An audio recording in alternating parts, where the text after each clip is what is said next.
Hello and welcome to Military Table Talk, a platform where we explore the world of military service and the brave men and women who serve. I am your host, Nike Oladeru. On this episode, our guest is a naval officer, and I'm excited to have him here. Without further ado, let's welcome Lieutenant Amoo. Lieutenant Amoo, welcome to the show. We are thrilled to have you join us here today. And so thank you so much for offering your time to share your experiences and insights with us. So welcome once again, sir. Thank you for coming. Absolutely. Thank you. Thank you. Thank you, Ensign. Thank you, lovely Ensign. Thanks for having me. I really appreciate this opportunity. It's indeed an honor to be your guest. Not only your guest, your first guest. And I'm really truly honored. And let's get right into it. All right, all right, all right. Thank you so much. So I have a couple of questions for you, sir. Um, so let's just start. Yeah. What inspired you to join the military, and also why the Navy? What a day. Well, I'll trust much to remember everything because it's happened over a decade ago. So, growing up, I think I was just very inspired by military people. I thought they were different people, and of course, where I'm from, we kind of like we hold them to a very high esteem, high standard. So that's one of the things that actually inspired me. I was like, okay, when I grow up, I would like to do that. And believe it or not, at my country of birth, I actually tried a couple of times to join the military. I didn't have the opportunity because the way I'm from Nigeria, for the sake of people that don't know, born and bred Nigerian. So it's very, very challenging. Usually you expect that when you want to serve your own country, it should be something very easy. Just walk to the recruiter's office. But even at the enlisted cadre or the officer cadre, it's very challenging. It's usually a function of, do you know someone that is influential that can bring you in? You don't know someone that's influential, then you really can join. Uh, so coming to America and being able to join just on a part of good. I don't know if part of good is the right phrase to use, but just being a permanent legal alien and just have clean record and everything, and they're like, oh, you can join. That was great. So I had opportunity to say, okay, let me fulfill my childhood dreams and just make it work. And so that's one part to it. The second part to it is that I know because everybody talks about the benefit that comes with it. Okay, I might as well give it a shot, see if we can uh get the best out of the benefit. And that was over 12 years ago, and here we are today. We're still here. So that's my story. Awesome, awesome. So, but why the Navy though? Why the Navy? Because Yeah. there Oh, so I are almost missed different that part. Yeah. branches. Right, right, right. So I think I was actually influenced by a couple of my friends. Both of them they joined the Navy, and I had a first hand opportunity to kind of like see what it's like in the Navy. Not directly in the Navy, but listening to them, listening to their the experiences. So I was like, oh, the Navy sounds cool. So I'm like, okay, I think I'll be looking between the Navy and the Air Force. At that point in time, I think this was 2012. Air Force was very competitive. I don't know if it's still very competitive. Um, it's very, very competitive that they even look at things like they want to make sure like you're like very fit.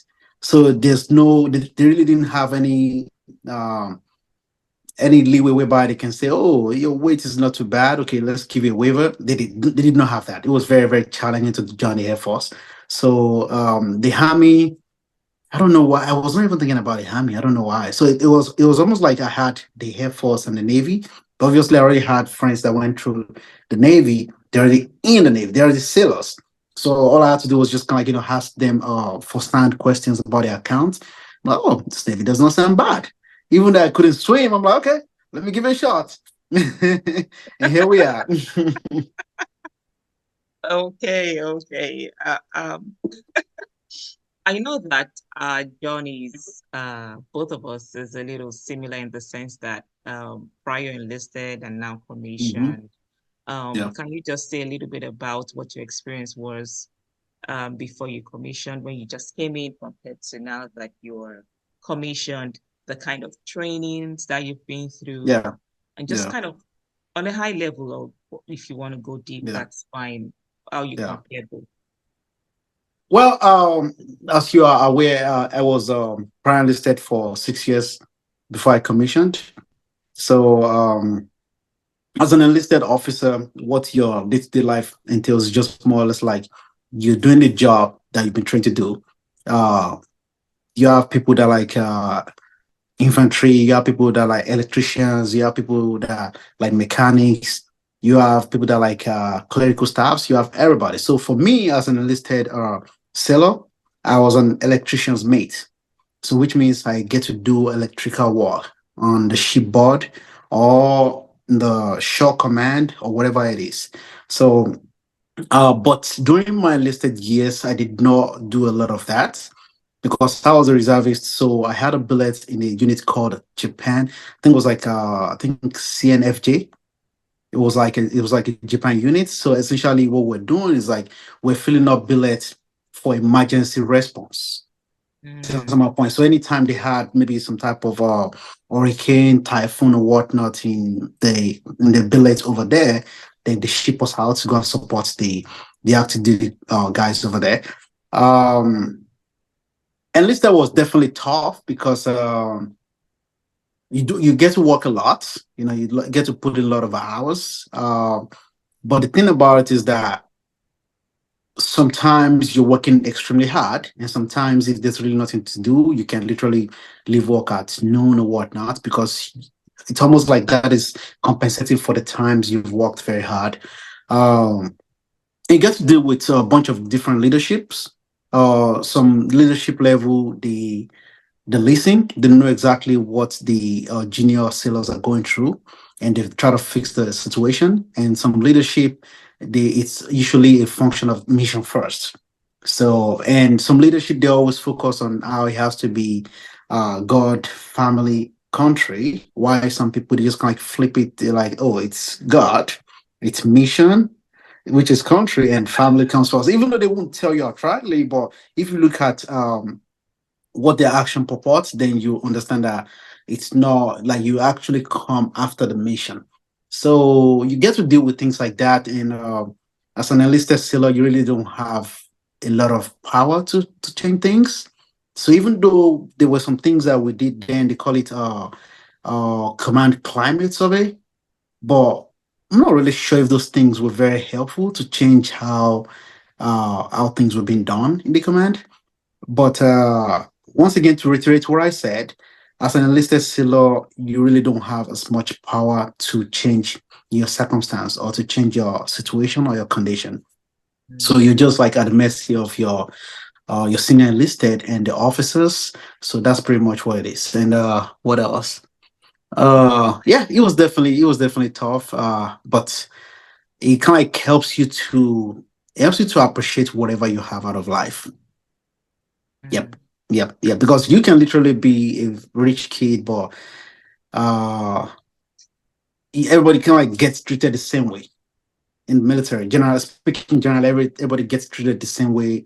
It does not matter who you are, you know, who your parents are, you know, it's just it's the same treatment. mm. Yeah. Yeah. I think did I answer your questions? Yeah. Yes, yes, you did, you did, you did. And for the purpose of those who are listening to us and they are wondering what is enlisted, what is commission, well, the enlisted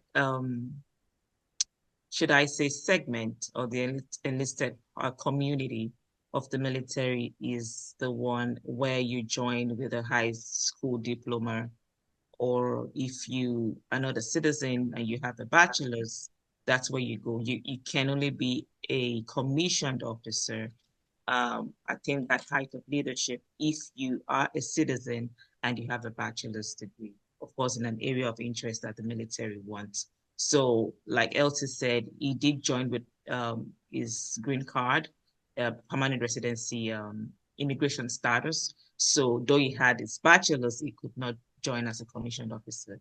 So the moment he became a citizen, he could transition into a leadership role and become a commissioned officer. So that's what the basic difference are. But we sometimes in the military world, we would say the enlisted are the hands and the feet of the military because they're actually the ones getting their hands dirty, doing the job, basically. And the commissioned officers, they are doing the job too, but they are mostly administrators, operations managers, so to say, the mid-level managers who would help make sure that the mission is accomplished, make sure that the manning is done right, and things like that. So thank you so much for sharing that. No, absolutely, for sure, for sure. Yeah. So, how did your military service shape your worldview and perspective? You know how sometimes in the Navy, not even sometimes, we see that all the time in the naval advertisements. They tell us join the Navy and see the world. Yeah. So how did that help shape your worldview? And I know that you also mentioned that you're reservist. Reservist means it's part-time military, he is not full-time military, he still has his own civilian job. So how has that joining the military helped you? Well, so many ways. Obviously, I've kind of like traveled a little bit. Traveled to so many places during my military career. It's kind of give me opportunity to learn how other people live. It kind of give me, even though from I'm African, just from my accent. So it kind of gave me the opportunity to kind of like see other places in the world, see how people live, and most importantly, it's give me opportunity uh to learn how humility is very important in all areas of life. And I'll tell you, and a good segue to that is this. So usually, the commands I've been before my last deployment, they've been maybe like a like an O6 command. So O6 is for the sake of people that don't know, O6 is a colonel or a captain. So a captain, yeah, a colonel, a captain. So they've been like O6 command. So you probably won't see any star, and maybe the senior officers you'll see like maybe O5s. So in the same command, maybe if you see an O6, maybe two or three O6s. That's my point. But this is where I'm getting at. So during my last deployment, it was a three-star command. A three-star is a vice admiral. Yeah, it was a three-star command, and it was like multiple people that have stars. So which means people multiple that are like GOFOs. So we call GOFOs like general officers or flag officers. So they have a star. So it was a lot of them. Uh and a lot of people that had the eagle, which is the colonel or the captain. It was a lot. But the point I'm trying to make exactly is that you know how, like, let's say in your local unit, you're like an O3 or O4, whatever the case is, and everybody's saying, yes, sir, yes, sir, yes, sir, yes, sir. And you're like, oh, and you go somewhere and you're like, oh my God, I'm really nothing. Yeah, so that's exactly the point I'm trying to make here. So you're like, I'm really nothing. I really do not have nothing. I really have to be humbled. I really do not have no rank. Like you, like I have to like dodge here. Like my rank is really nothing. And this is what I'm saying is because you see O6, they're like, hanging out with folks that are like O6. That's my point. You're hanging out, sorry, I'm trying to, yeah, you're hanging out with folks that are like O6 and stuff. And, you guys just having fun, just chilling together like it's nothing. And you're literally talking to like a two-star, three-star, like it's nothing. You're like, this life is really, so it kind of helps you to be very, very humble. And what else again? It's a lot I can talk about. Loyalty as well. And I've been able to learn how loyalty is very important in the military. How when you're loyal to people, usually like so for example, let's say you're like in a unit and you are an XO or you are an OIC or whatever the case is, and you're working for a senior officer. So when they know you have their back, you're loyal to them, you're loyal to the mission, you'll be surprised. They could be gone 5, 10, 20 years. They need you for something, they'll call you. Like I'm talking about maybe they see an opportunity somewhere, they're like, oh, this person's gonna be a fit just because of loyalty. They will call you. It's gonna happen. I've seen it happen. As a matter of fact, Lieutenant Commander Alofi is actually a friend of mine and also a military colleague and my mentor. So this is a person that we've known each other for some time, and when the time came for me uh, to try to join, to try to become an officer. And this person was like, "Oh, let me write a recommendation for you. I know you. I know you very, very well. So I'm more than glad to do that." But once again, the point is still that loyalty goes a long way. So I think the military has helped me to understand the importance of loyalty and the other things and other things. Wow, wow, that's Yeah, awesome. That's awesome. I know that you also mentioned that your unit was Japan. Did you go to Japan? Uh, yeah, yeah. yeah, How yeah. many times in those 6 years? So were you in Japan unit all through, or did you have different units? No, no. I think I was at some point in time I was locally assigned. Okay. So which means I think I was at operational support unit, but I wasn't there for a long time. Then after then, I was a Japan unit for I think about 5 years or so. Wow. So So in those yeah, 5 years, how many yeah. times I, did you I have? think it was quite a long time. It was quite a long time. So essentially, I was at like five different prefectures in Japan because we were always there. So I was at Fukuoka, so Fukuoka is same as Sasebo. I was at Okinawa. I was at Atsugi. I Wow. was at Yokohama. Then I think I was at Atsugi twice. So which means I was at about four prefectures or thereabouts. So pretty good time. Yeah, pretty good time. And if I remember correctly, your Yeah. name was written in Japan, the letters of your name Yeah, were spot written on. Yeah, in Japanese. spot on. You can't even read your own name. Because I think Yeah. I think I saw you one of those days dressed in our service uniform, the peanut butter, and then Right, you peanut put the butter. name tag. Yep. And then I was like, what's that? You're Yep. like, yeah, that's Yeah. my name Yeah. in Japan. That's it. I have to wear it in Japan. Yeah, yeah, yeah, yeah. That's my name in Japanese. Yeah. So pretty good Yeah, times. Pretty good Japanese. times. Yeah. Yeah. Pretty good Um, times. Yeah.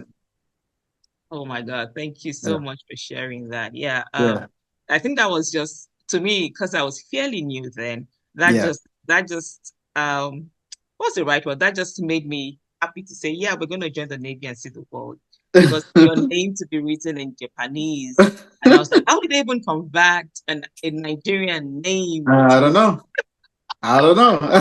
Don't ask me that one. Yeah. Yeah. Yeah. that was awesome. That was awesome. Thank you Mm-hmm. so much for sharing. So yeah, the No. military helps us just see how other people live their lives, know that we're not just an island somewhere Yeah. without integration into the other, world systems. Yeah. It's not just us, it helps us. It opens our horizon, our mental horizon to see Yeah. Yeah. what the world really is. Yep. Because no country is truly an island. That's why we have No. allies. That's why we have, friendly allies that we work together with and even, go to war with, together or join forces with. So yes, Mm-hmm. join the Navy, see the world. See it's what? it's a true statement. It's a true Yeah. statement. Yeah. Okay, I'm just gonna move on to the next question. We know that in life there are always two sides to a coin. Right. Um, so we've spoken about joining the Navy, see the world. What are the greatest challenges that you faced in your military career so far? Mm. It's always very tough when you're in the military and you have to be gone for an extended amount of time. I'm pretty sure this is like on top of everybody's list when you ask them. Yeah, so it's always very tough for deployment. For last year, I think it was gone for about 10, 11 months or so. So essentially, what that means is that, or what I meant was that I had to leave my way of life because obviously, like you mentioned, I'm not like full time military. I'm like part time military, so I had to leave my civilian job, like literally leave everything, leave my family, and say, "Hey, bye bye. I see you guys when I see you. I hope I see you." That is Yeah, tough. yeah. So that part is definitely very challenging, very challenging. But obviously, as a military person, you've been trained from day one. You've always been groomed from day one that you get to that point where you be gone for an extended period of time. And just kind of come up with different coping mechanisms. And obviously, some of the coping mechanisms is the type of people that you that you kind of like coalesce with, if coalesce is the right word. The type of people you mingle with, in your maybe your ship or your command or whatever the case is. If they're great people, you won't feel that you've been gone for a year, anyways. Um, Also, it's usually very tough when you think about how sometimes the mission requires to work extended hours. Yeah, extended hours and literally no. Honestly, I'm gonna make No sure kind of like overtime. No no overtime, overtime. no overtime. So you really don't have that part that says, oh, okay, I'll get a time and a half. No, you don't, bro. You don't. You still get out like the same rates that you're supposed to get. That's what you get. So, but like I said earlier, we've been groomed from day one, from boot camp, that hey, this is what you signed up for. Yeah. So and yeah, that's those are the challenges I've had to deal with. Then of course, sometimes especially on the enlisted ranks, sometimes you're trying to get to the next rank and it's almost like you're not doing enough. It's almost like you're not doing enough, and you may be trying. You're doing very well on the test, but there are just some factors that are outside of your control. So, for example, I know you can relate with this. For example, so on the Navy side, I don't know if it's like that for other branches. On Navy side, you could have spent the timing rate. So the timing rate is the time it takes for you to be on a certain rank. Is it timing grade or timing rate? Timing rate. Timing rate, right? I think so. I think it's timing rate on the enlisted side. I think it's timing grade for the officer side. Let's say you are E5 before you can make E6, you have to be there for maybe 3 years. So you spent 3 years. Now for the Navy, you still have to do a test. So now you have to do a test. Let's say you even pass the test. That still does not guarantee that you're gonna go right to the next rank because there's something called manual requirements. Yes. So which means for even though you pass the test, but they don't have a need for that many people, for that many E6 at that point in time. Yes. So things like that, they were very frustrating on the enlisted side. Uh, I really hope, I'm not sure if things have changed. I'm not sure, but I really hope they can implement some type of change to make it better for our sailors. But that was definitely very challenging, writing the test over and over, and you just get to that point, you're like, no, I don't really want to do this thing. I'm just gonna go and check something because it's almost like you're frustrated already because you've been doing the same thing, getting the same result, just because of the conditions that are outside of your control. Mm. So definitely that's part of the challenges I had. Yeah, I can't think of any except if you have any more to help me with. Oh, definitely. That's the three you mentioned are actually general across the board. Yeah. For anybody who is at those levels you've mentioned. So Hmm. of course, being gone for a while, trying to Yeah. pass the exam as an enlisted for, and yeah, just looking at it from the perspective of being gone alone is a Yeah. lot. It's a lot, and so there's something that Navy has incorporated now. It's called war fighting toughness, or it's just like a coping skill that Mm-hmm. incorporated now, mental, the use of chaplains and psychologists, or just to help Mm-hmm. people. And the Mm-hmm. truth is, just like you said, from day one, you know that day is gonna come. So start preparing your family. One of the things that if also what the Navy is also trying to incorporate is your support system. You Yeah. can't be in the military as a one person or one party show. It has to be what's your support system, your family, Yeah. your loved ones, Yeah. whoever that is, you have to keep them involved. You have to communicate with them. You have to make sure that they're happy. You have to make sure that Mm-hmm. they're supportive. Yeah. So You can't do military service by yourself. You always have to No, add, you need a support system. I agree. You're spot on not that just one. in your command, but also at home. Your Yep. friends, your spouse, your Yep. children, your Yep. parents. Those are the ones that you get the call. You have to call, when you have the downtime to say, hey, I'm fine. And just chit chat, have pictures of them wherever you are. Yep. Just, and write letters if you can. Mm-hmm. So yes, definitely, definitely. Yeah. Thank you so much for sharing. No, All right, for I sure. think I'm going to ask you the last question and then we'll call it quit. Yeah.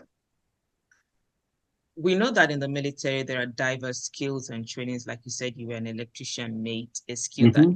Navy probably taught you. You've Yeah. never had to do that before. I don't know, but I'm sure Yeah. you'll tell us.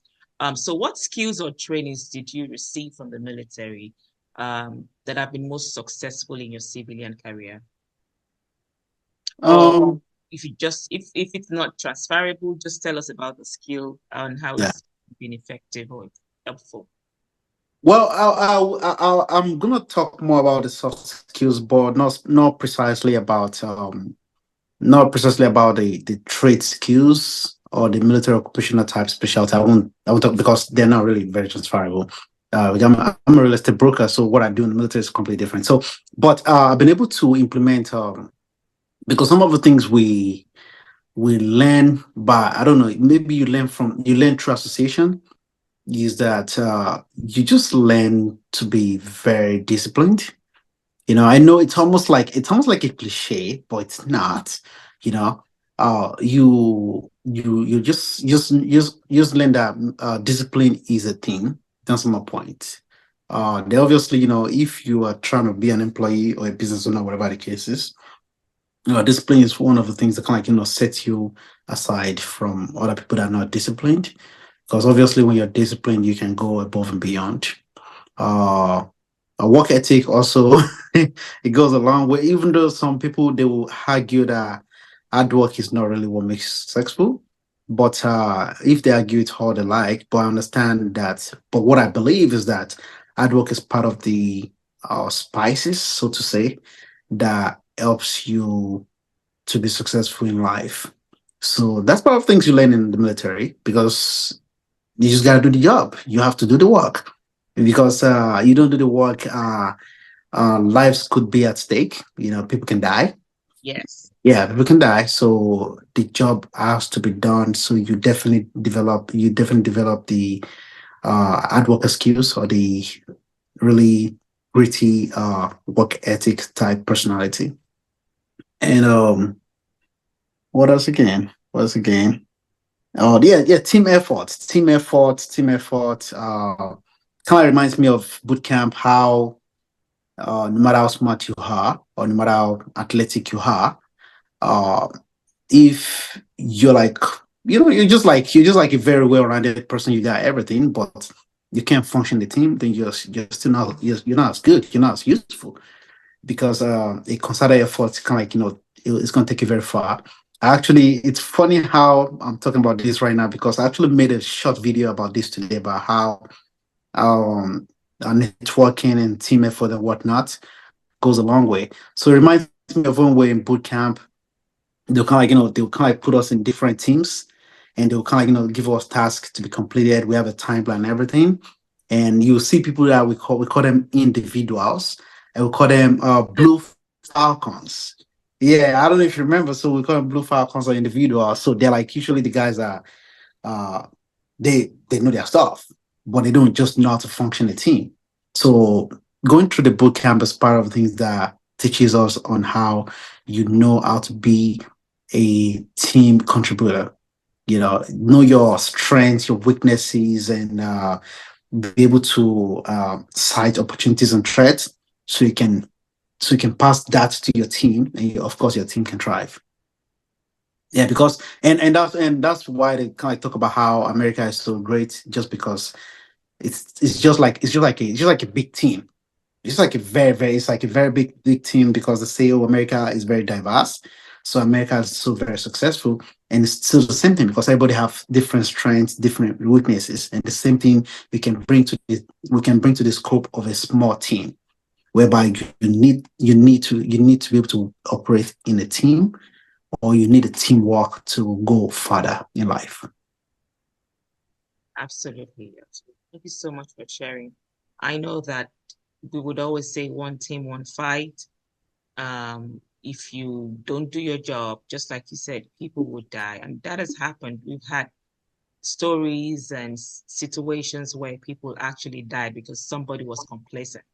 You Yep, know, you've complacency. done it, Yep, you've done it like 5, 50 times in a week yeah, already, and you're like, you know what, I don't have to do it again. And the day yeah. you decide not to do your job is basically Mm-hmm, that.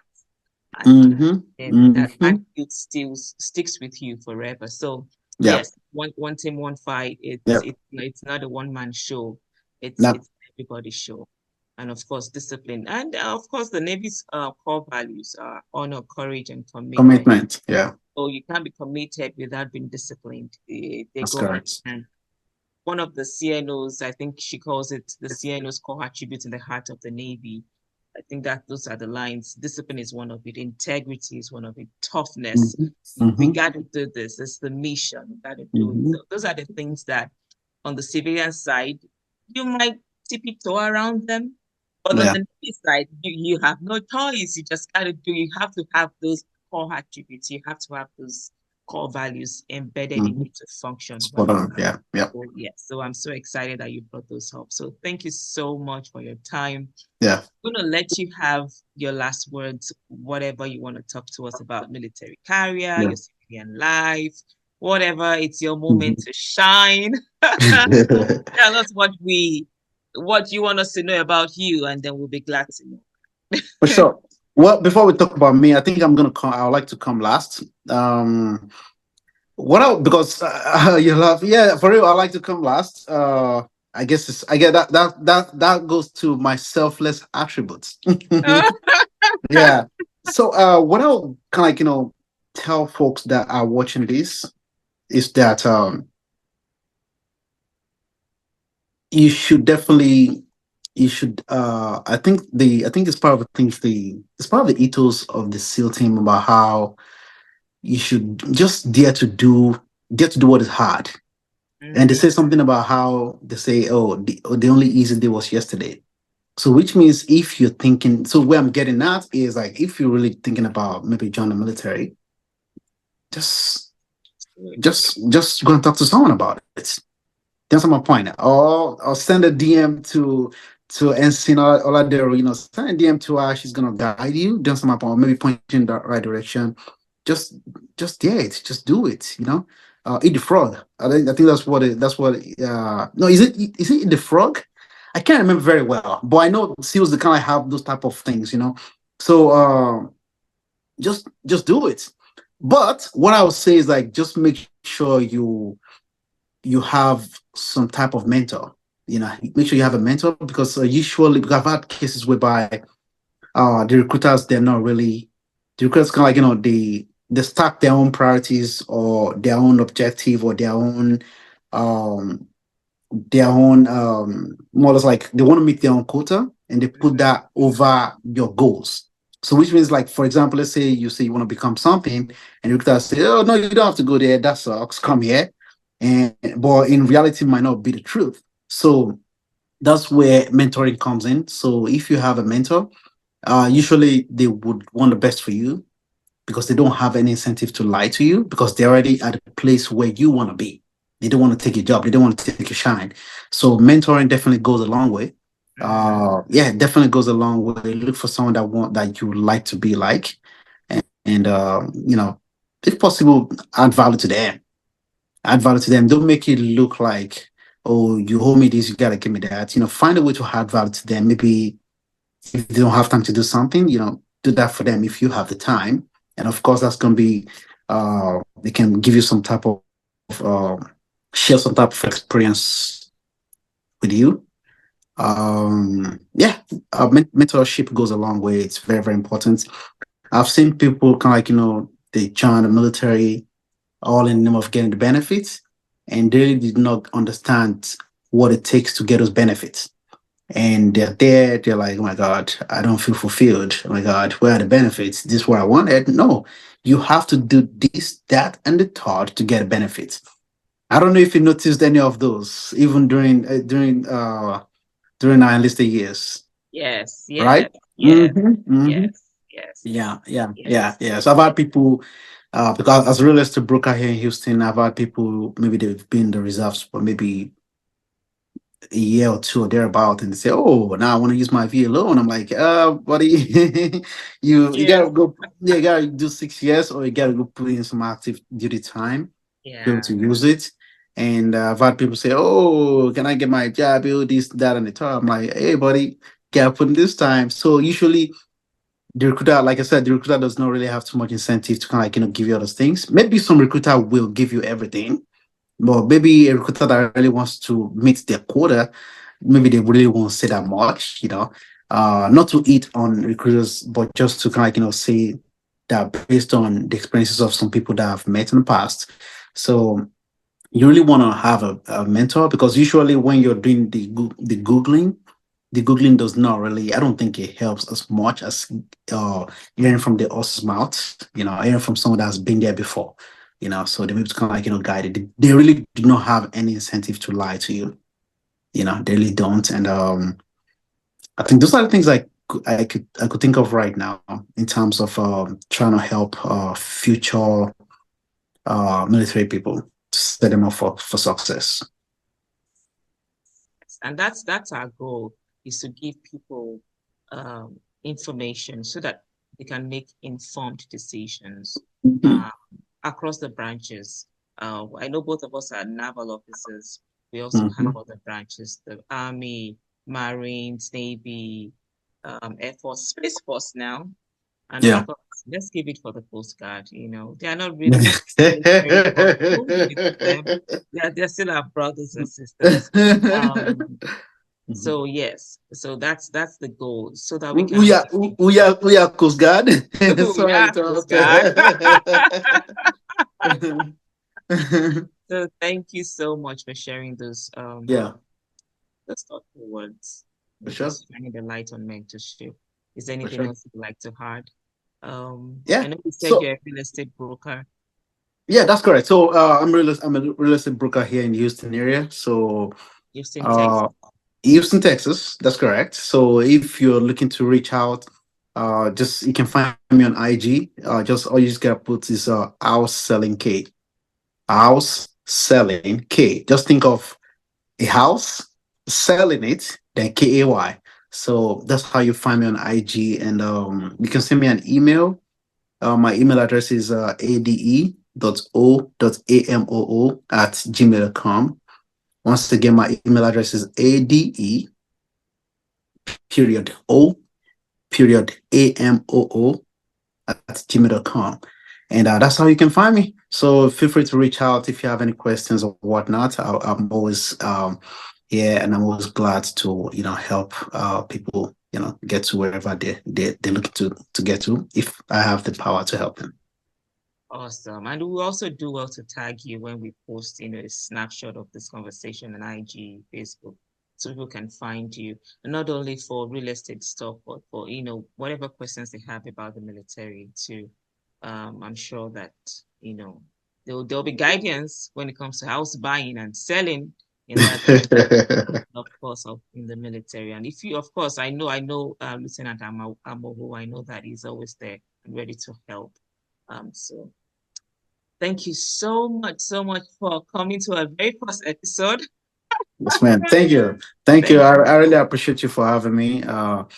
And it's just an honor, and I'm really glad you, because yourself as well, I saw you moved through the ranks. I recall when I think it's probably about 8 to 10 years when we first met now, right? Yes, it's about eight Yeah. years now. Yeah, around that time. And you've grown a lot as well. Yeah, I'm not surprised because your demeanor, your professionalism, it was always on point. Yeah. Always one of the best sellers you could think of. So it does not surprise me. And for sure, I'm not gonna be surprised if you make '06 in the future, or make even if you get a star. I'm not gonna be We're surprised. going for Vice Admiral. Okay. Go get it. Go get it. Yeah, good stuff. Good stuff. So thank you once again. I really appreciate it. Keep up the good work. Thank you, man.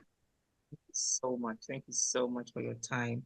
To our viewers, thank you so much for joining us today on this episode. And I would like to end with God bless America. In God we trust. Go See trust. you. Thank you. Thank you. Bye. All right, man. Thanks once again for your time. I appreciate it.